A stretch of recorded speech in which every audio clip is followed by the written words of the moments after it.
Hello, everyone. My name is Dr. Yonit Arthur. I'm an audiologist and strength coach, and you are on the Steady Coach. Today, I am so privileged to interview Dan Buglio. If you haven't heard of Dan, he is a highly accomplished coach who works with people with chronic pain and many other types of chronic conditions. Dan also has a wonderful YouTube channel called Pain Free You that I will link to in the video description below. In this interview, Dan and I discuss his philosophy, which I share, about where these chronic conditions come from. And Dan shares some great, actionable, concrete points on how to start working through these conditions and get better from them. Dan and I very specifically go into dizziness in this interview, and we touch on triple PD and MdDS type symptoms and how, in Dan's view and his pretty extensive experience at this point, that these conditions are indeed mind body, very similar to chronic pain, and can be addressed through the exact same methods. It was an incredible honor to finally get to speak to Dan in person. So I hope you enjoy this interview as much as I did. And of course, as always, leave any questions or comments in the comment section below. All right, Dan, hi. Thank you so much for agreeing to do this with me today. My pleasure. Thanks for having me. You have a lot of fans here on my channel. And if they're not already fans, they should be. Okay. So for those of the viewers who have not seen your work or are less familiar with your work, would you mind just telling us a little bit about yourself and what you do?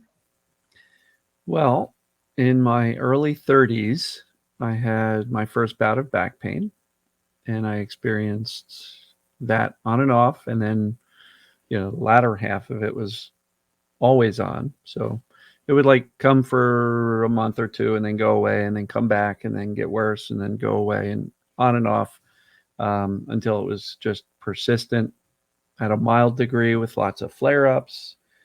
And, Dr. Sarno, who many of the people in the mind-body space are well aware of, he's the guy whose work I followed, I believed. But even after discovering him, it was still 12 years of making every mistake in the book before I got rid of my back pain and sciatica. And so that began my fascination with the mind-body concept, Dr. Sarno and his work. And then once I finally beat it, I couldn't even explain exactly how. I just, accidentally got a lot of things in place that, as I look back in hindsight, are many of the things that I'm teaching. But I just kind of stumbled into it. I've been pain-free, chronic pain-free for 12 years now. Probably been coaching for about 6 or 7. I don't even jot down the dates, but for a while. And about 3.5 years ago, I decided to start putting out content daily. And so since March 29th of 2019, I've been doing a daily video and posting that on Facebook and YouTube. And now I've got a good solid coaching practice. I've got a group coaching program with a number of people in there, and I also do one-on-one calls. So it's turned out quite well. But the overall approach is mind-body, teaching the brain that there's nothing wrong with our body. It's the term I call perceived danger pain, or a perceived danger response. And actually today's video is all about how all symptoms are a perceived danger response, whether they are legitimate from a real injury or illness, or something that's just based on the brain being too hypervigilant and overreacting to perceived dangers. So, you can find me at painfreeyou.com. And I'll link to all that I have in a the YouTube description. channel under the same brand, Pain Free You. There's Facebook groups, Pain Free You. So, and every time I say it, I feel like I'm saying pain for you, but it's free you. So I have to clarify and enunciate that. People are like, pain for you? What? No, that's the other guy. And that's even like even translations on YouTube. If I don't Oh, say it clearly, it literally says Dan from Pain for You, and I'm like, no. So, well, that's, but you know, that's a little bit about me. I got that myself into that trouble because when I started making YouTube videos, I called it neural circuit dizziness. And now I look back and I'm like, couldn't I have given it a shorter name that didn't require me to pause and enunciate that for 30 seconds so that Yeah, YouTube captions get it correct? yeah, So, so yes, I really appreciate that. I think that your little introduction here tells us a lot about what you've been working on. But the part that I'd like to add is that the beauty of the message that you provide in your videos and a lot of the other materials I've seen from you is the simplicity okay. of your approach. So, would you mind boiling it down for us and telling us the nuts and bolts of how you approach neural circuit issues or, as you said, perceived danger pain? Yeah, pain or symptoms. Yeah, it Mhm, goes well beyond just pain. It's taken me a long time to get here, mhm, right? Because when I was first starting these videos, I was kind of like the Dr. Sarno fanboy, and it's all about repressed emotions, and we got to do this and this, and talking about visualization, and I don't really teach meditation because that wasn't part of my cure. But over the process of teaching every single day by video, and then having the huge benefit of all of the feedback I get from all of the comments from YouTube and Facebook and interactions through coaching clients. I think I've learned more in the past 3.5 years than I had in the prior 20 years experiencing this stuff.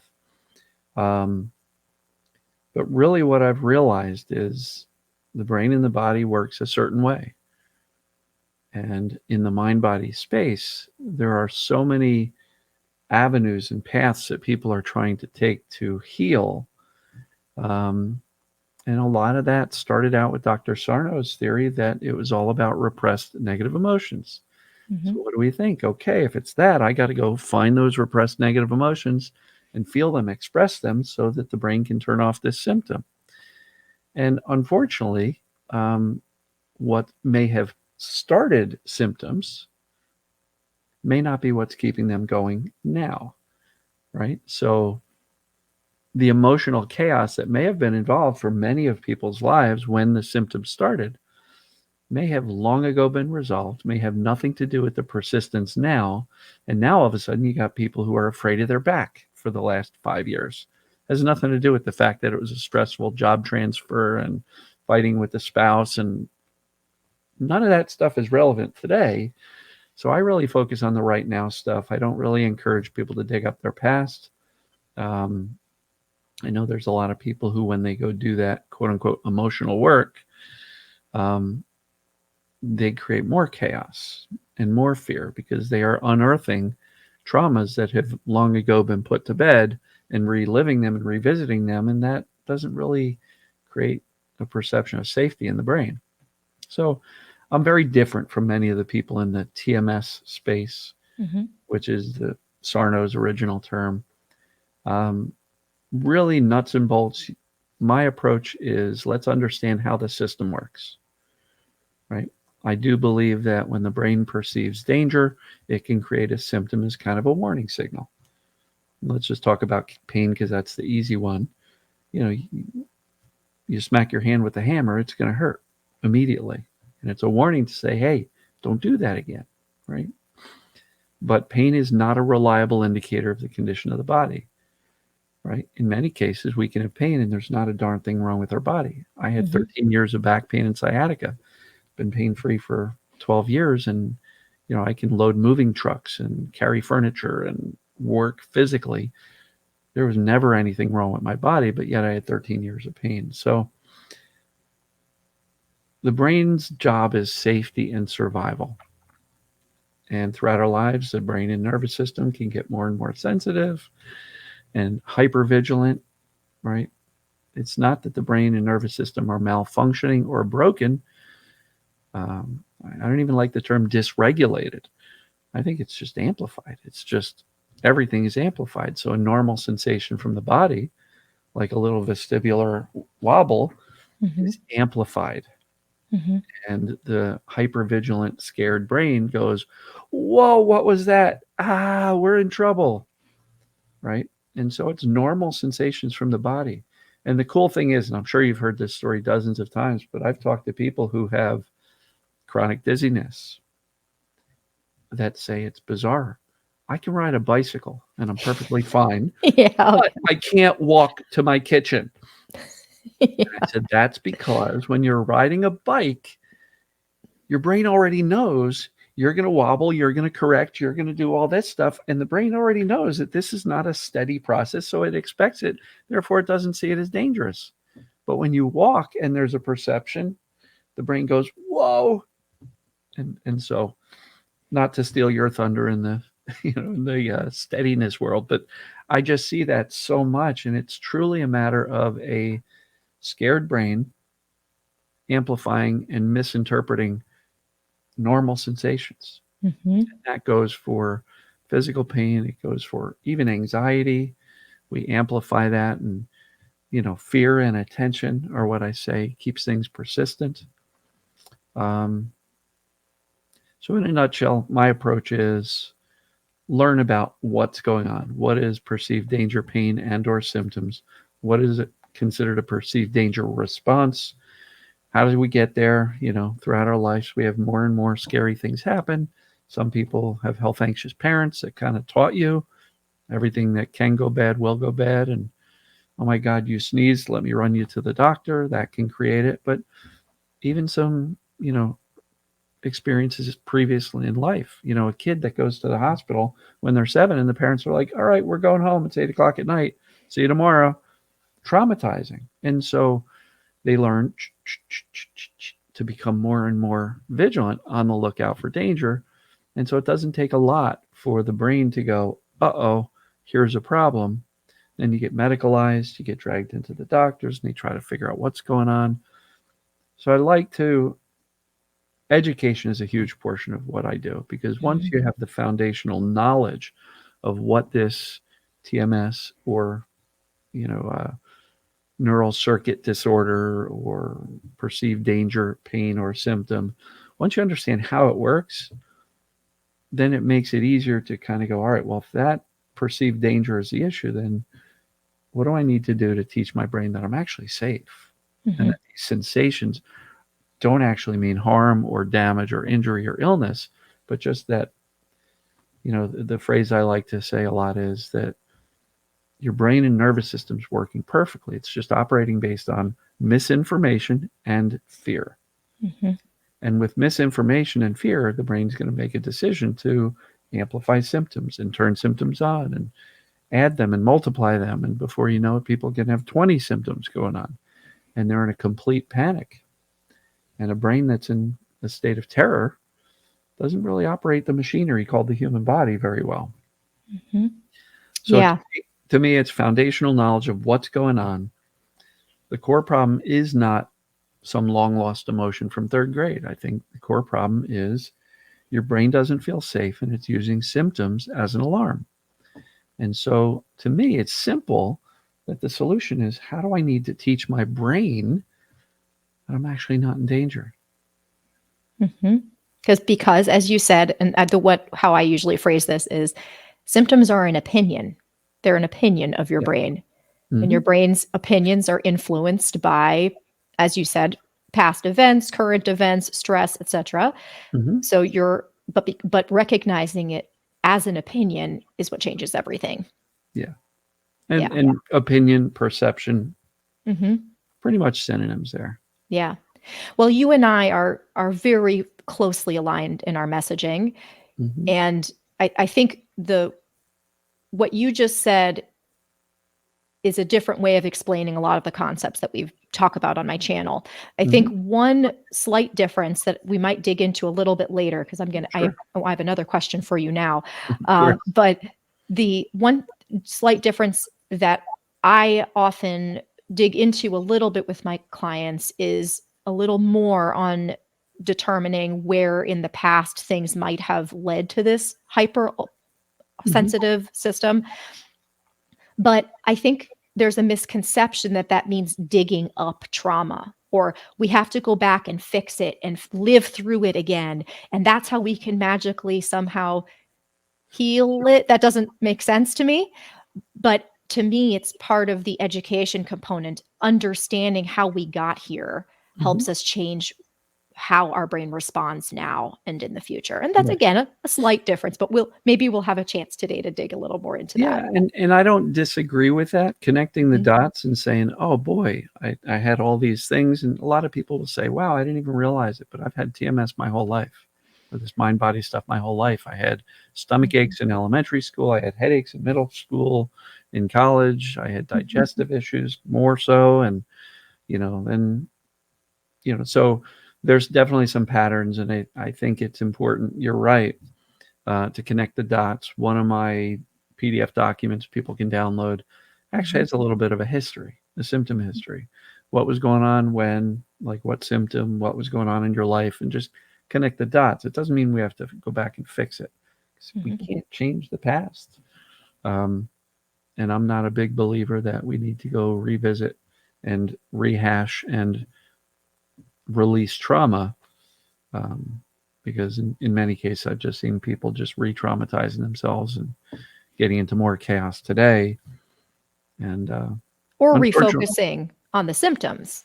Like okay, so I'm going back to work through my trauma so that I can, what's that so that I can, right? to And what end? to what end?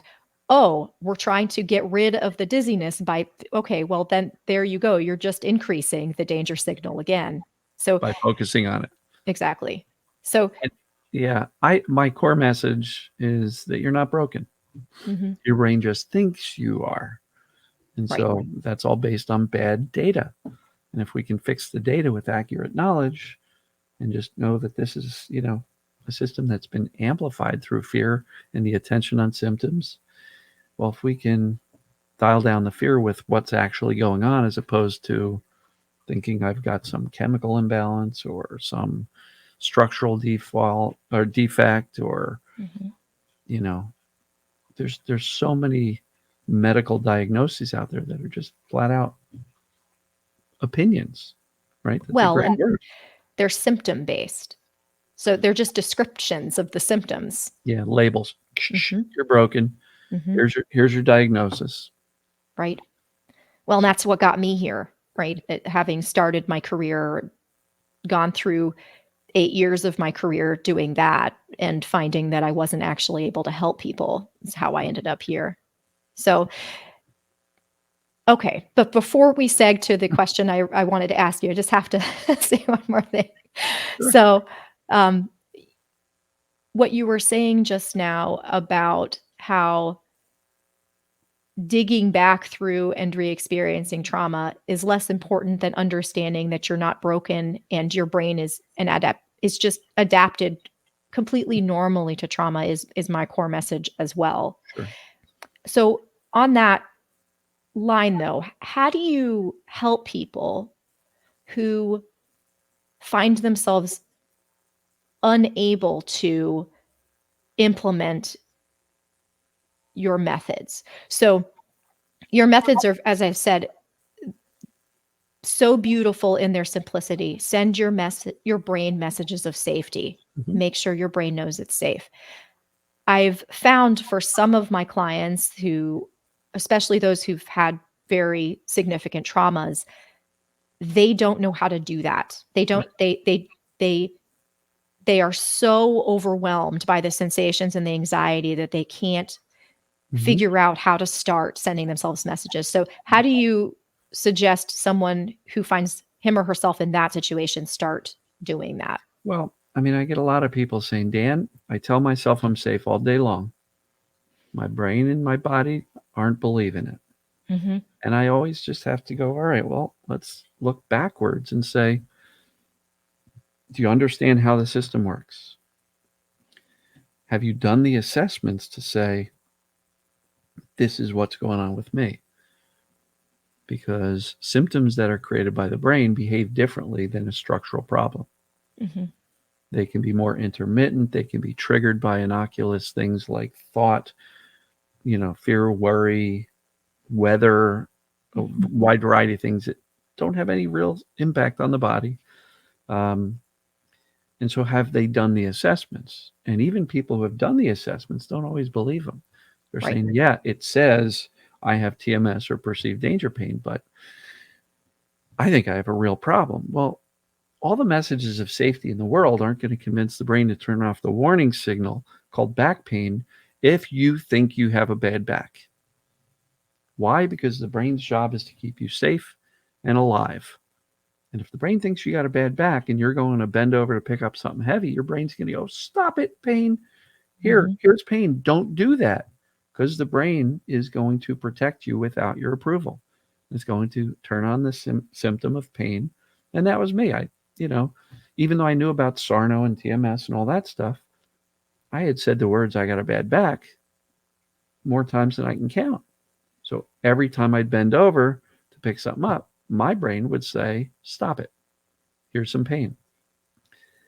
So not only accurate knowledge, doing the assessments to make sure you're connecting the dots to say, yes, my symptoms are behaving like this, but then also making a decision to accept that that's what's going on. I am going to reject the doctor's opinions, the imaging study opinion. I am going to reject those things because, I've talked to people who have spent hundreds of thousands of dollars and decades trying to fix their body to no avail.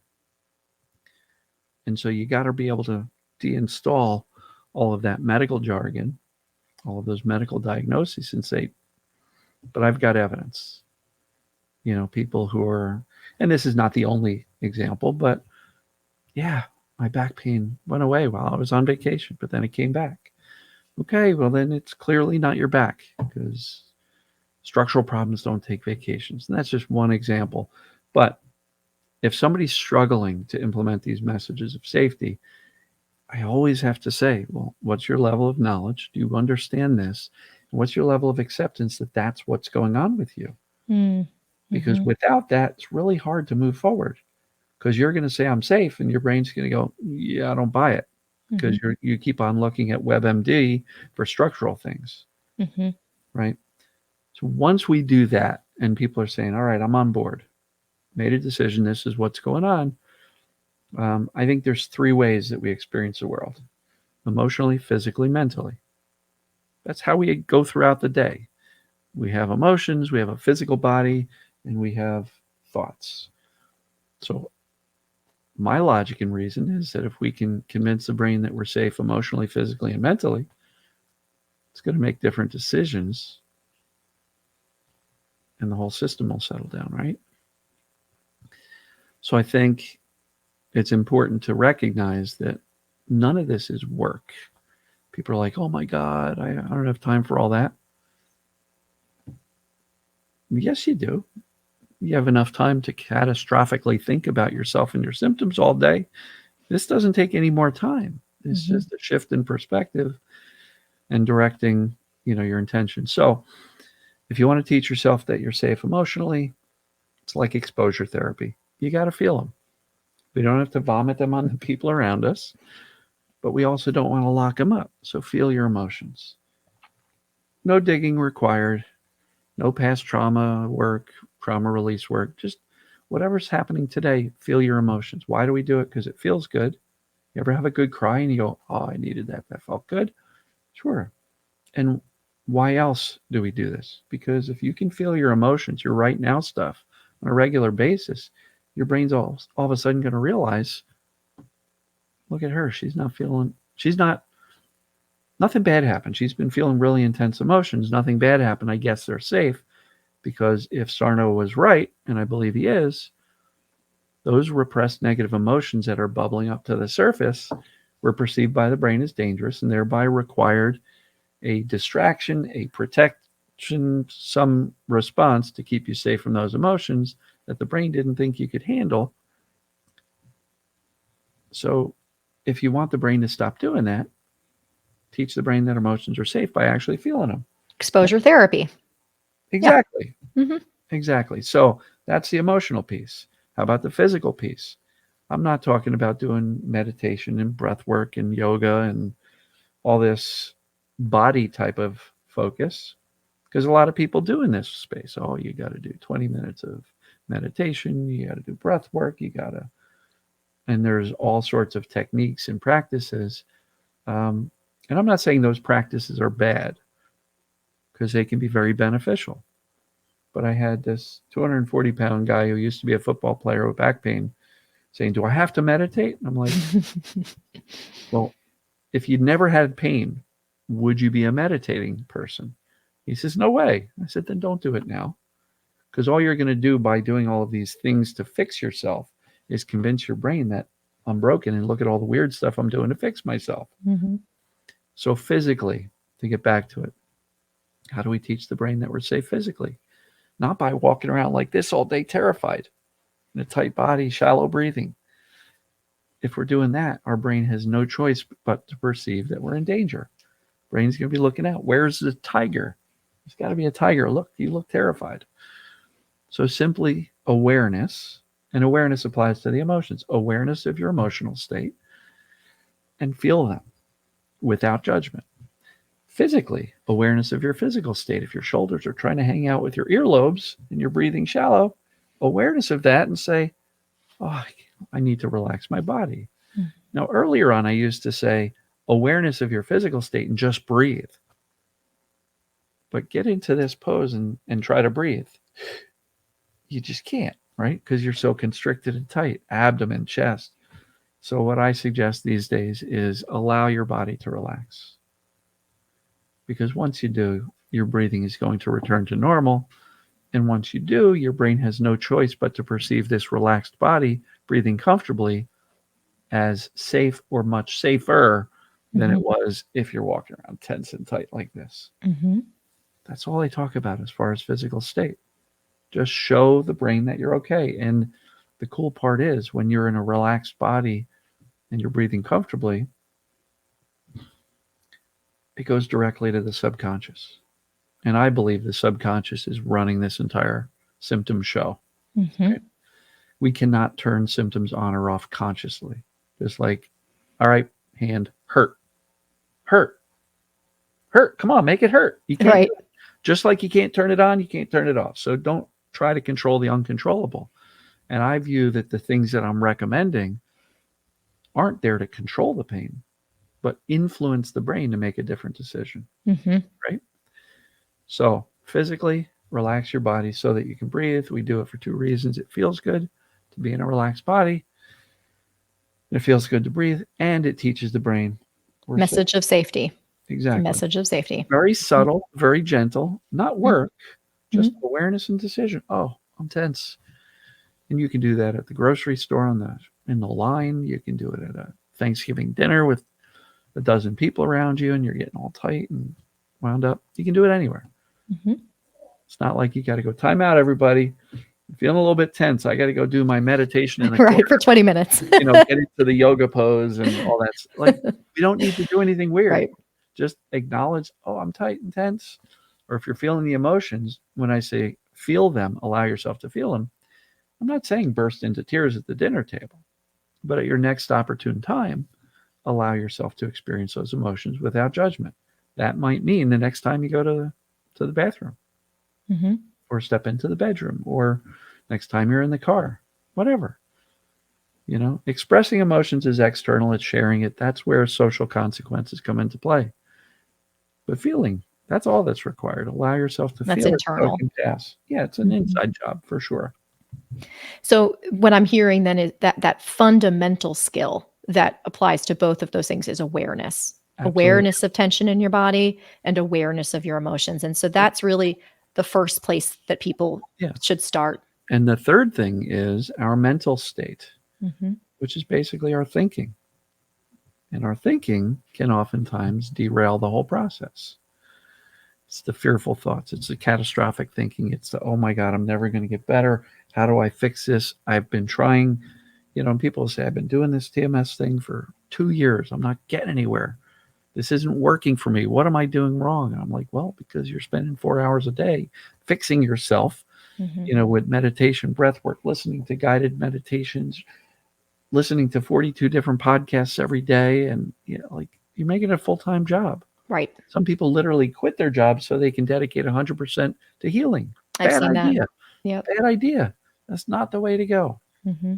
So the mental state, right? First of all, the mental state, the emotional state, and the physical state are tightly intertwined. If you start having catastrophic thinking, what happens to your emotions? They start going up. And then what happens to your physical body? You get tighter, more tense. What happens to your symptoms? Tend to get worse when you're freaking out. Mm-hmm. Right? So I've got a, freak out less statement. Nobody ever got better by freaking out. Mm-hmm. Why? Because all that does is amplify the whole system more. Puts you into fight or flight if you weren't already there. More adrenaline, more cortisol, stress hormones. You think your symptoms are going to calm down when you're running around like your hair's on fire? Not at all. So noticing your mental state is important, because when you do notice that you're spinning on that merry-go-round of fear, again, gentle nudge. What do I do? Because if you do that all day, you're going to be in a freak out all day, and you're not going to make any forward progress, are you? So a lot of people think, all right, I got to stop my negative thinking. And there's even brain rewiring programs that say no negative thinking Right. at all. Oh, yeah. A state of elation only. And I'm saying, you're insane. That's not humanly possible. I've never met someone who was able to do that. Exactly. Yeah. Which to me says they're setting the bar so high that say no negative emotions or you're not going to get better. So what's the logical conclusion? I just had I had a negative thought, excuse me. I'm not going to get better because I had negative thoughts. I can't control my brain. My brain's doing this. We don't need to stop negative thinking. We don't need to fix our negative thinking. We just need to not buy into it. Exactly. Yeah. You don't have to believe it. You don't have to, don't give it a second thought. You have a negative thought, let it go.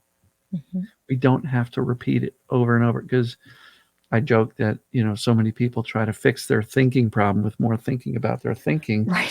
Because they think they've got a thinking problem. So let me fix my thinking with more thinking about thinking. And before you know it, they're creating all this anxiety and stress around their thinking.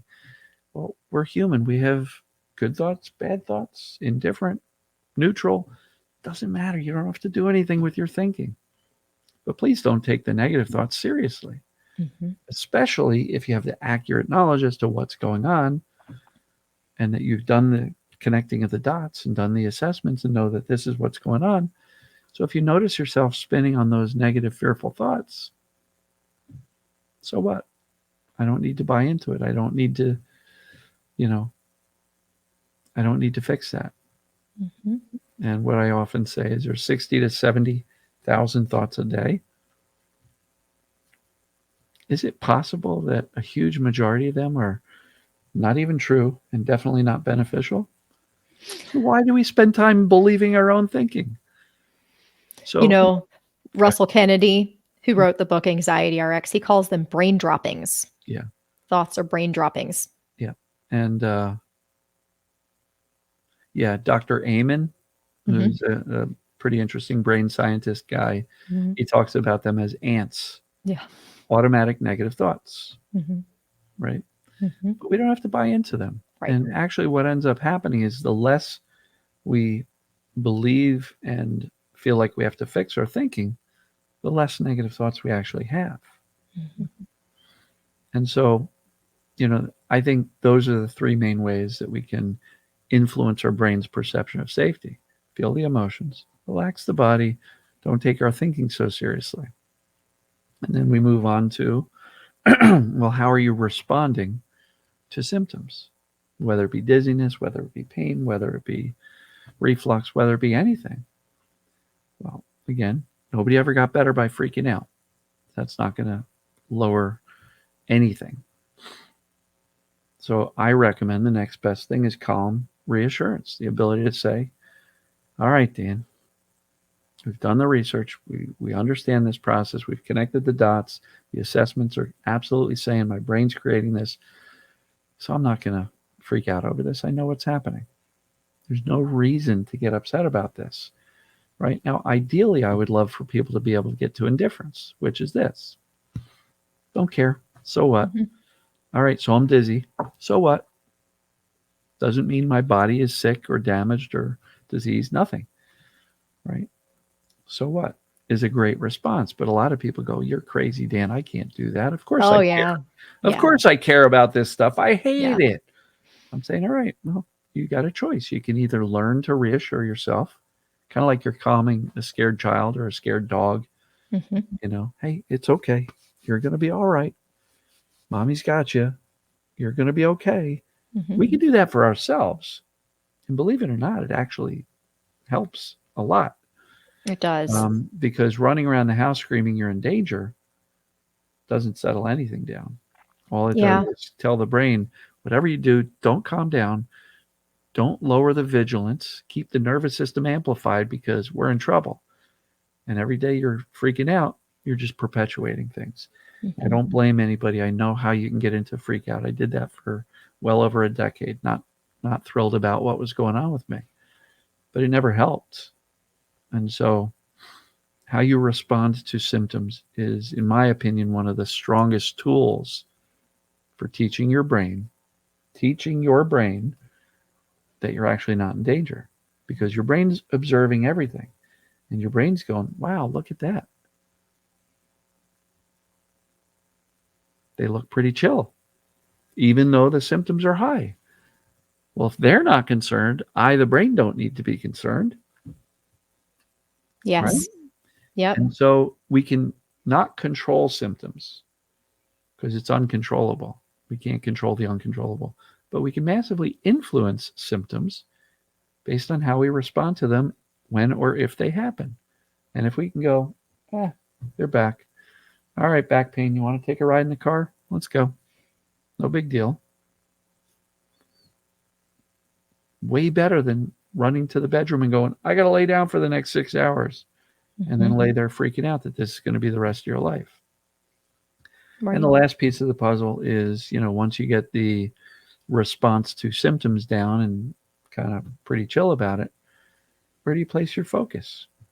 I'm going to suggest towards life. Start to re-engage. That doesn't mean go run a marathon tomorrow. It just means start to slowly re-engage in life.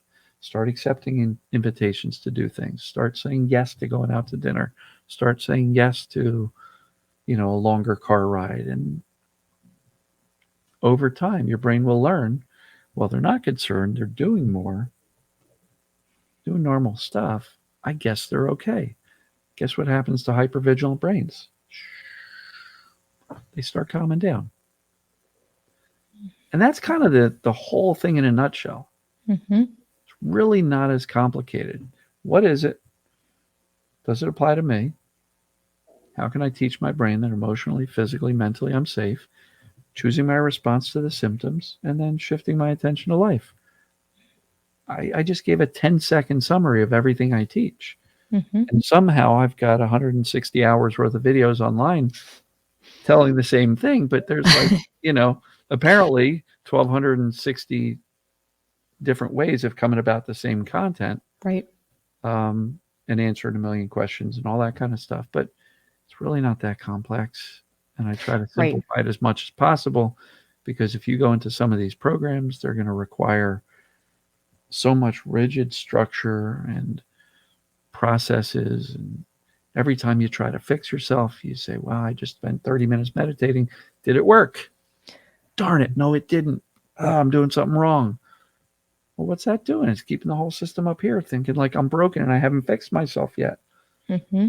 Dr. Sarno's core message, and I've talked to a bunch of people who have actually met him personally in his offices.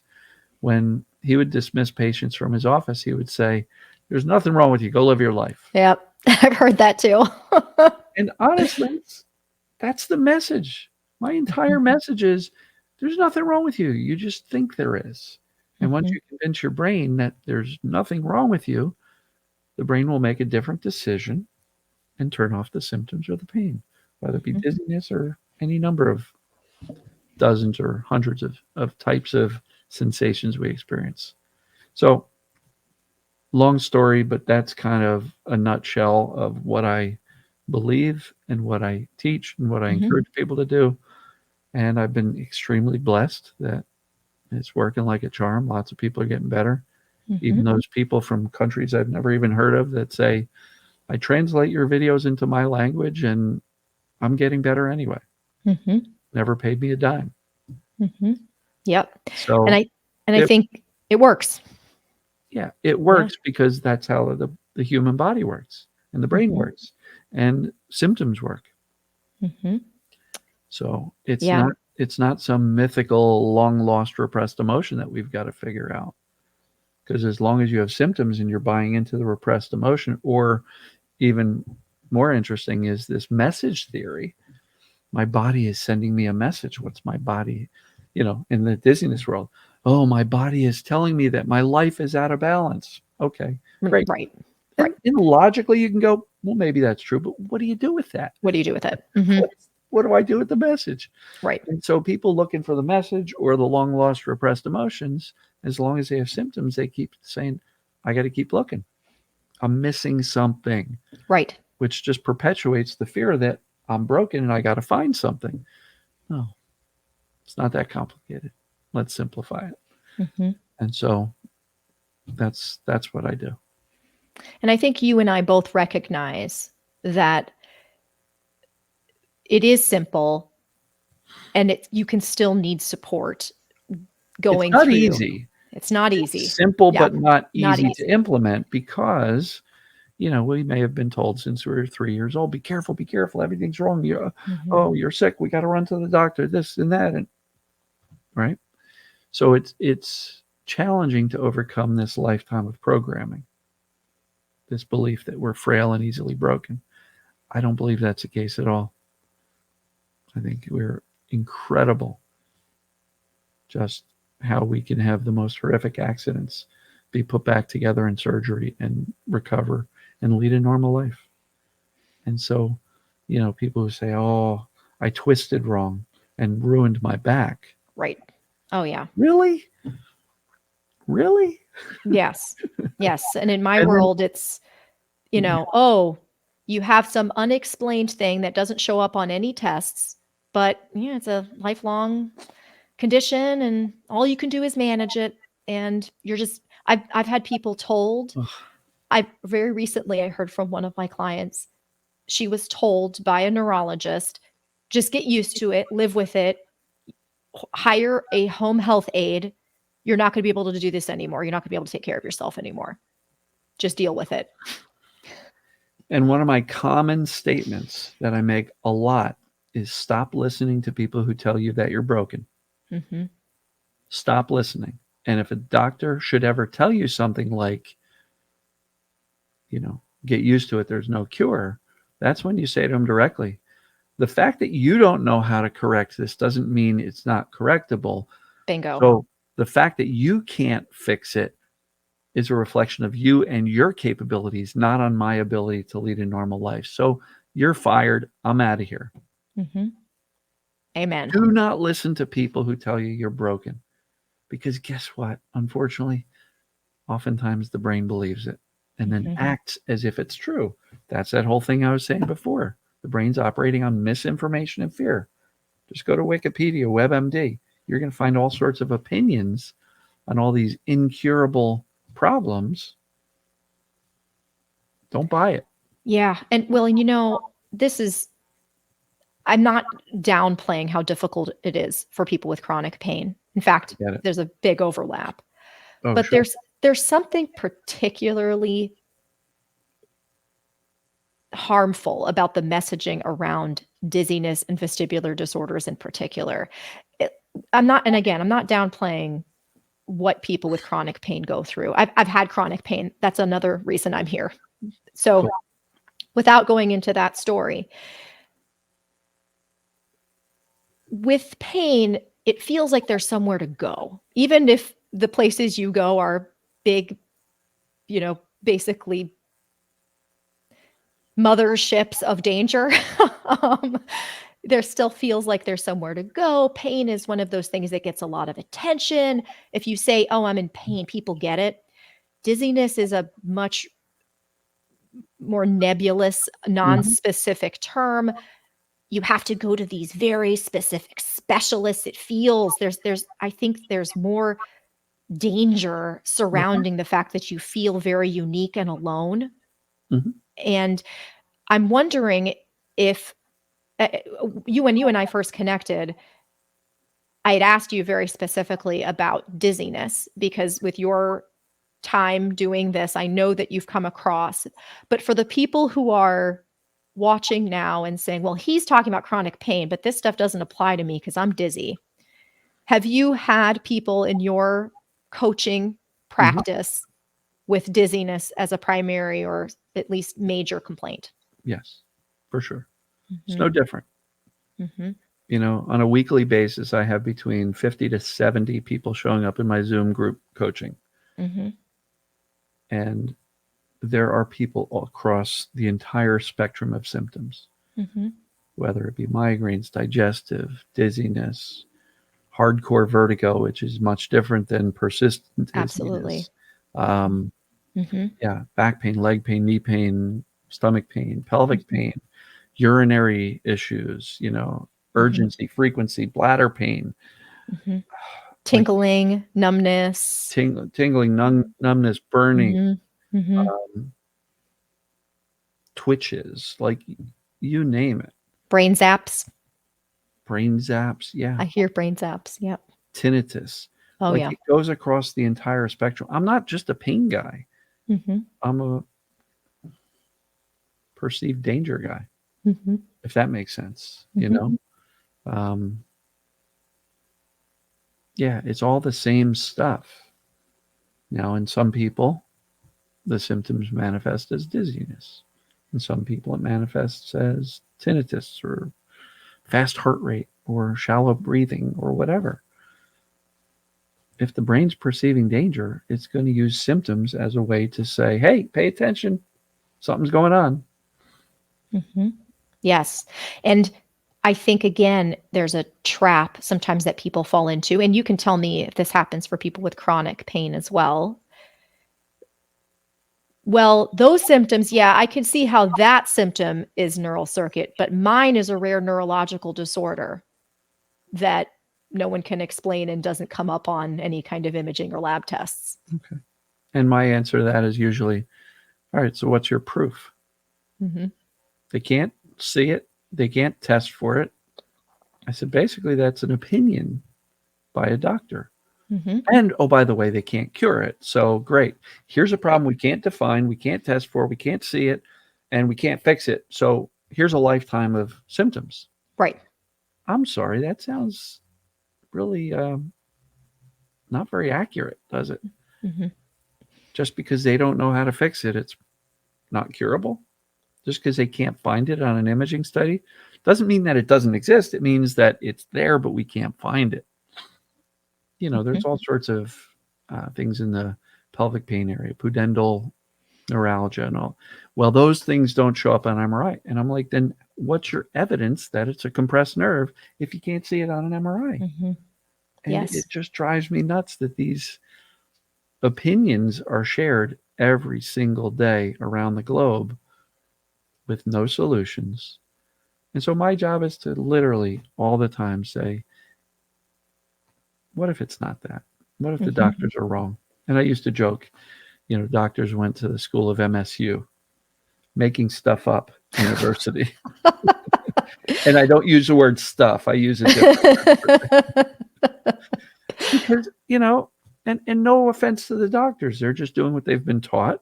They're Right. operating within the standard protocol for this treatment. It means this, and this is the protocol for treating it. And, they're good, well-meaning people. They just don't have the information. And anytime you start talking about this stuff, they go, I'm an orthopedic surgeon. You mean Right. I'm supposed to teach people that it's their brain creating the pain? I'm going to be out of a job. Well, and, I talk about this a lot on my channel, how we know, it's very well known at this point that conditions like these are what we call biopsychosocial. I talk about Mhm. that. Yeah. As someone who was trained in a medical field, I was very exclusively trained on the biological components. That's what I was comfortable treating.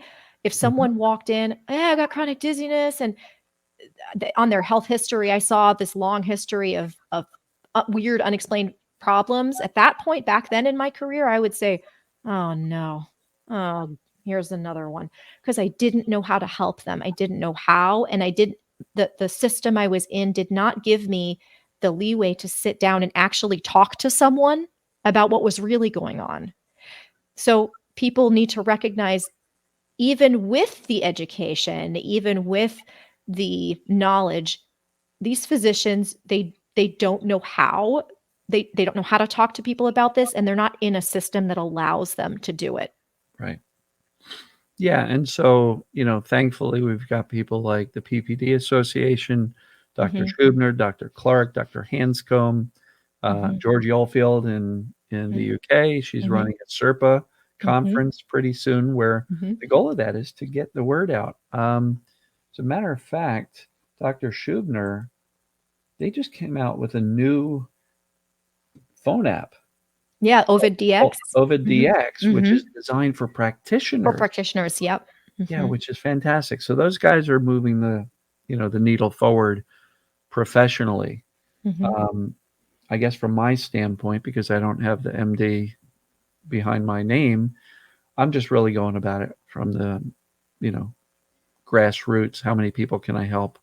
mhm, Um, and I think between me and then the doctors spreading the word, um, we're making a difference mhm. for sure. Question for you, Yeah. because I know I'm going to have some of my audience that I'll share this with saying, "Oh, the steady coach. All right, let's get some tips from her. Like, how does your approach? Let's say somebody in my audience has chronic dizziness, Mhm, or even perhaps the stronger, vertigo. mhm. Like, how do you proceed? Mm. Or So should I just refer them to your channel because you go oh, into depth? I'm happy to talk about it. No. Well, they can, of course, always visit my channel. I have a lot of content on there now. I also have a course that's free. So Okay. anyone can sign up. Even if you're not suffering from chronic dizziness, you can sign up, and I'll link to that in the description so people can just go Cool. there and sign up. Um, so again, we overlap a whole lot. I think the core of my message is you're not broken, and Hmm. this the symptoms you're experiencing, whether they were started by a vestibular event or not, they are no longer a result of damage to your body. They are the result of your brain misinterpreting the sensations of your body as dangerous. Right. And when someone has a vestibular condition or dizziness, what we typically expect is the brain to adapt. So there are cases in which someone loses function in one ear, for example. The ears function as a push pull system. So when one ear suddenly drops out, your brain goes, "Oh my gosh, what's happening to me?" And that's when you start to feel dizzy. Your brain's like, "Whoa, I don't understand what's going on." So it tries to stop you from moving. That's what dizziness is. It's your brain trying to stop you from moving. Right. You're not safe. Sit down. Sit down. Exactly. Exactly. So once your brain figures out what's going on, even if that ear function is completely gone, within a few weeks, typically, your brain will say, "Okay, cool. Well, that message, we that doesn't mean what it used to mean."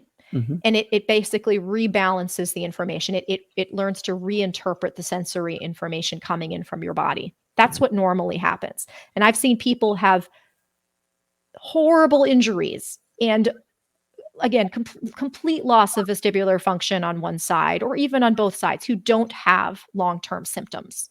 Right. But obviously, for the people watching your channel or my channel, that hasn't happened. So my view is, it's not so much a question of how to make your brain adapt. It's what's preventing your brain from doing what it normally would do. What's preventing your brain from actually rewiring or adapting itself. You don't need to force your brain or your body to adapt. You need to remove the barriers that are preventing it from adapting. Right. So, And question. yeah, go ahead. You were just talking about how there's a vestibular event, and that, for people with persistent issues, their brain just hasn't figured out how to adapt. So, what about people who don't really have an event? Oh, yeah. But they just find that because their brain and nervous system gets really so amped up, they end up with some dizziness. And because of their reaction to it is saying, oh my God, what was that? It just sticks Bingo. around. So it's not always a vestibular bodily event that the brain has not adapted to it. It can just kind of seemingly come out of nowhere, correct? Bingo. Bingo. In fact, I would say the majority Yeah. of the people I work with did not have a precipitating vestibular event. Fancy speak for that nothing actually happened to you, right? Yeah, you didn't go diving too deep in the Yeah. water. You didn't get on a plane flight with horrible pressure, or No. I'm sure there's all sorts of stuff. But Right. Right. And I love that I have people come to my channel, again, having been through some of these medical clinics that we were talking about earlier, and they'll say, well, mine was spontaneous, so that means that I'm less likely to get better. And I say, no, that's great news. If it's spontaneous, we 100% know it's your nervous system doing this. Sure. Absolutely.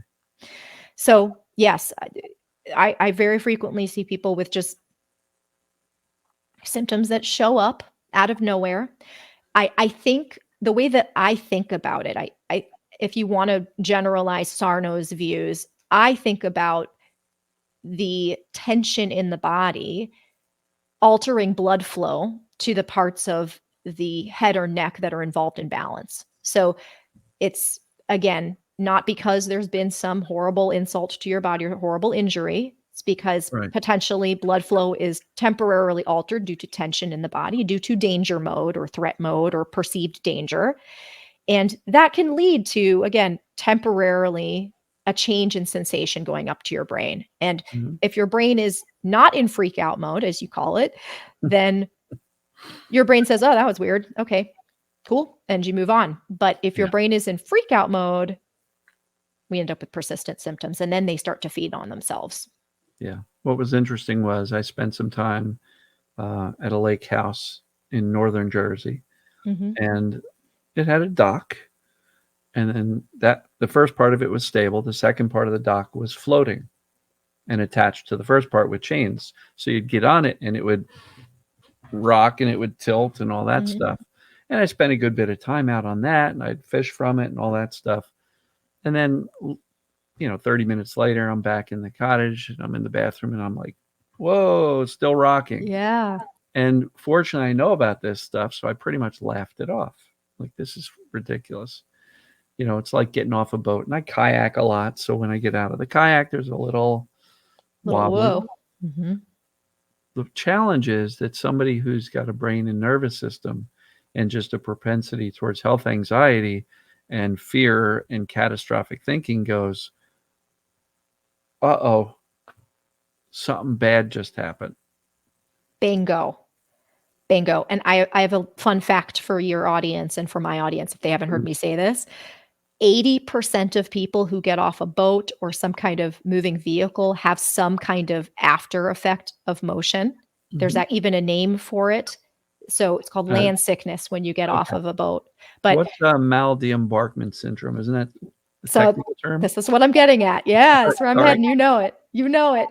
So mal-de-embarkment is, or MdDS, is when those symptoms become persistent. So you get off of a moving vehicle and that just keeps going. People will describe it as rocking, bobbing, swaying, that keeps going. And you know exactly where I was heading with this, because we're talking about a completely normal sensation that 80% of people have, but a small percentage of people have them persist. And there's no physical identifiable cause that anyone has been able to find. There's no test that can quantify exactly what it is that's not subjective. So fear. Yeah. Yes, exactly. Fear and the attention will keep any type of symptom persistent. That's my opinion. I may be wrong, but seems to be very trackable. Like, okay, so I got this thing and it's stuck around. I'm like, okay, so how did you respond to that thing? Oh, I freaked out. And I've been freaking out ever since. I'm like, okay, well, that strategy's not working. let's Yeah, let's have a different strategy. Wonder what exactly. would happen if you taught your brain that this was no big deal and we're actually okay. Hmm, interesting angle. Right? I like Exactly. pointing out strategies because people will be like, oh, none of this TMS stuff is working. I'm like, well, how's your fear level? How's your freak out? Oh, I'm in a panic every day. Like, well, that strategy is clearly not working. Why don't we try something different? Right. And that's where I think when people on my channel hear me talk about emotions and work, I try not to use the word work very much, but when they talk about emotion, when we talk about emotions and what got you here, that's where I'm trying to help people understand that their reactions aren't necessarily their fault. If you are freaking out, it's not your fault. Mhm. You have been set up this way by your Your life yeah, your history. and your history, and helping people unravel a little bit of that can really help sometimes with the Mhm. reactions. Sure, But sure, ultimately, what it really comes down to is the reactions, yeah, right? for sure. And I also say that all the time. None of this is your fault. It's just where you ended up, Mhm. right? Because so many people are like, I did this to myself. Mm. No, there's no amount of self blame that's going to help you get out of this. Yeah, I see that so much. Oh, so much shame. And these are people who, as you know, often come from childhood experiences where shame was a bigger issue than for the Mhm. average person. So talk about danger signal, right? It becomes even more dangerous when people feel that way. Yeah, and yeah, we're totally on the same page. Mhm. Yeah. Yeah. So was there another piece that you wanted to get to before we got off into the tangents about my approach? Well, I was gonna seg into dizziness, but we did. We segged Okay. into dizziness naturally without me asking any Oh, specific okay. questions. So, I did wanna ask you though, just specifically for my audience, just in case they didn't get the message, because I think you've said this a few times, but do you see or do you take a different approach to someone who has a symptom other than pain, or is it the same approach for everyone? Same approach for everybody. Mhm. I say often the symptoms don't matter. Mhm. The brain, the nervous system, symptoms, they don't matter. Well, the symptoms don't matter because it's all just the brain perceiving danger. So it doesn't matter if you've got elbow pain, knee pain, back pain, dizziness, whatever. I mean, we could rattle off symptoms for a long time, but it Mhm. doesn't matter. Mhm. As a matter of fact, as I look at the Zoom call with all the little panes of people in there, I generally don't know what their symptoms are. Mhm. I don't have a questionnaire that goes, "Tell me your symptom, and we'll put you in the pain group versus the digestive group or the pelvic group." Like, no, we're all Mhm. the same. The message is Mhm. still the same. Teach your brain that emotions are safe. You're safe in your physical body. Thinking doesn't have to be scary. How we respond to symptoms, whatever they are, matters. Shift your attention to living life. Graded exposure to get back into doing more things. I'm sure that's a big deal for you because people are afraid to leave the house. People are afraid to walk to the kitchen. Right. So how do you teach yourself that walking is safe again, that being on your Mhm. feet is safe? We And talk about that a lot. We yeah, I talk about bet. that a lot. I Yeah. bet. Mhm. Um, yeah. So yeah, there's no difference whether you've got dizziness, hardcore vertigo, just understanding what causes it and then accepting that that's what's going on with you. That has to be foundational. Without that, you're standing on quicksand and wondering why you're floundering and not getting anywhere. Mhm. But once And I you have wanna that knowledge, you can always go back to that and say, okay, I'm freaking out right now, but time out. I know how the body works. I know how the brain works. I know how symptoms work. And I know that that's what's going on with me. So what the heck am I freaking out for? You can use that accurate knowledge to dial down the fear. Once you dial down the fear, you can start to shift your attention away from symptoms, and the whole system can kind of come down. Mm-hmm. Agreed. Yep. And I, for those of you who've been watching my channel, this is essentially when you're digging back, if we're talking about digging back or doing emotional stuff, essentially it all comes back down to this. It all comes back down to showing the brain that it's safe and that you're either not in the past anymore or that you're in the present now, whichever way you want to look at it. Yeah. Yeah. Yeah, I agree completely. And I'm not surprised, and I'm pleasantly surprised at how on the same page we are. Mm-hmm. Yeah. Because we're talking the same thing, yeah. just you're coming at it from a whole, vestibular dizziness thing, because that was your professional experience in the medical world. So it clearly makes sense that once you figured it out, you go, oh, I can help people this way. That's wonderful. I came about it from a back pain. So, people think, oh, he's the pain guy. It doesn't apply to me because I don't have pain, but it applies to everything. It really does. It does. It does. And so I kind of view you as more of a philosopher than that the way that, yes, I view the way that you look at this as more of a philosophy. Obviously, you do provide very concrete methods. And so, again, if people have not yet seen your channel, I highly recommend it. You put out daily videos that are talk about messages of safety. They're there every day. But the philosophy is really what defines your work. The philosophy that you're not broken, that the nervous system is simply responding to misinformation, to a message of danger that's misinformation. Sure. And that by addressing those things, your brain will do its thing and allow you to live your life. It'll make a different decision. Right? Yeah. You've heard the computer term, garbage in, garbage out. Right? It's the same thing. If you're just feeding your brain all of this scary, you're broken, you'll never get better misinformation, there's no way in heck this brain is going to come down from this vigilance. Yeah. Agreed. So you fix the data, you dial down the fear, the brain makes better decisions. It's simple. It's really not that complicated. Yeah. Yeah. It's the implementation I find where people have some difficulty. And that's where I think, again, when I mentioned earlier, where our fundamentally we don't have any differences of opinion on this. The method might be a little bit different in terms of how I talk to people about some of these things, but ultimately, again, it comes back to the same philosophy. Yeah. Well, this was tremendously helpful. So I think anyone who hasn't seen your channel yet is gonna go there now. And of course, I invite any of your viewers who have dizziness as a symptom and want to learn more about that specifically to visit my channel.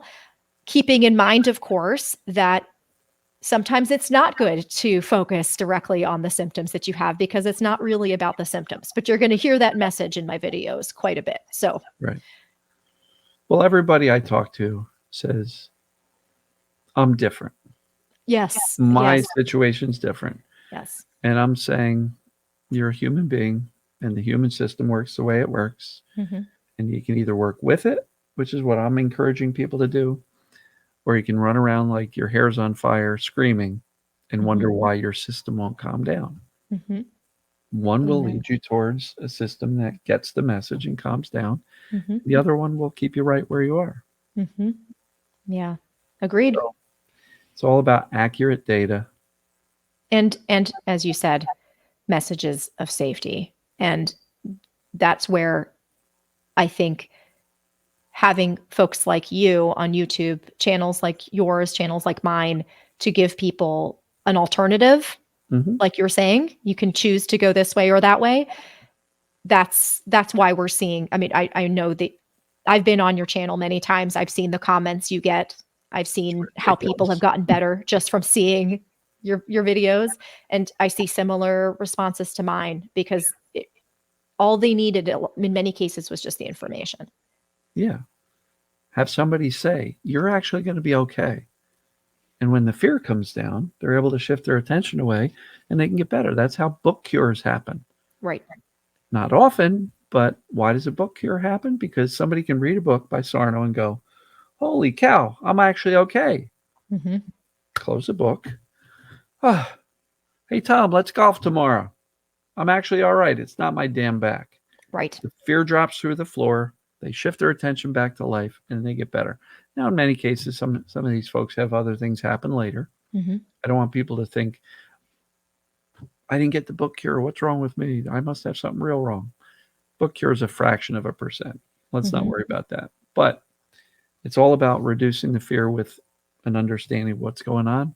Mm-hmm. Once you've done that, the messages of safety will work. But if you're not agreeing with or buying into the fact that this is what's happening, messages of safety don't work.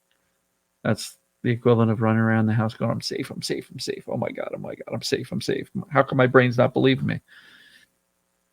You're missing a piece. Right. Yeah. Yeah. They are sometimes. And it's one of the things I'm really trying to shift into on my channel is I try to give people some very specific techniques to use to help with that, because I think, again, I'm not downplaying chronic pain. Had chronic pain, not downplaying chronic pain. But and the fear may be just as great for people with chronic pain. So I'm I not can assure you it is. yeah. Yes. But with chronic dizziness, what I see is the people are so caught up in their fear, they need me to help them do things like breathe first before they can even hear. They can even like hear what I'm saying in the videos.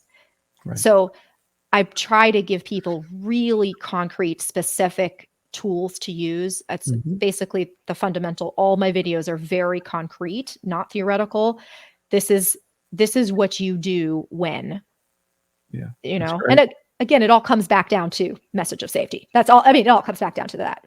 Sure. I say it in, like you're saying, 12,000 different ways. But yeah. One of the things that I often say is that, when you're in a panic attack, not a panic attack, but a panic in fear, freak out, you're not going to think your way out of that. Right. You can't. Right, your rational thought is not available to you. And so don't try to think your way out of a freak out event. But what you can do, relax the body, allow yourself to breathe for a little while. Once you do that, guess what comes back online?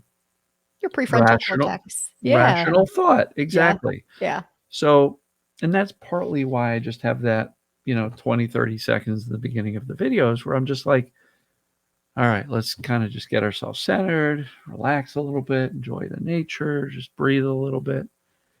Breathe in something positive, exhale the crap, and just, so hopefully that sets the tone so that they can accept the message better. Because if I started every video with like, all right, folks, we're going to talk about the brain today, people will be like, and they would. Yeah. Yeah. So it's got to be, you want people to chill out, you got to be chill. Yes. Yes. I get where you're coming from there. I was just thinking, gosh, that sounds like one of my videos. I'm kidding. It's not, not exactly, but that in my content, it's more divided. There are some more like, this is what you do when you have fear and anxiety, start here. And then once you're ready to hear the information, here's where you can go to get more information. Right. But essentially same objective. Yeah. And consistent messages of safety. If my videos help people do that and get that message that says you're going to be all right, sometimes that's all people need to hear. I actually had some lady who's probably in her 60s or something say, Dan, you're the first person who ever told me that I'm not broken. Holy cow. Holy cow. I know. I hear that kind of stuff too. It's heartbreaking. It is heartbreaking. So, yeah. Especially these young people. I get a lot of young people on my channel. 20, 24, 25. Sure. I'm dizzy and no one can tell me what's wrong with me and I'm stuck at home and the doctors say there's nothing they can do, and I'm just going to have to live like this. And oh my gosh, I mean, Yeah, it is heartbreaking. Yeah. for sure. But the good news is there's folks like you out there who can help these young people with dizziness. And Mm-hmm. Yes, and folks like you.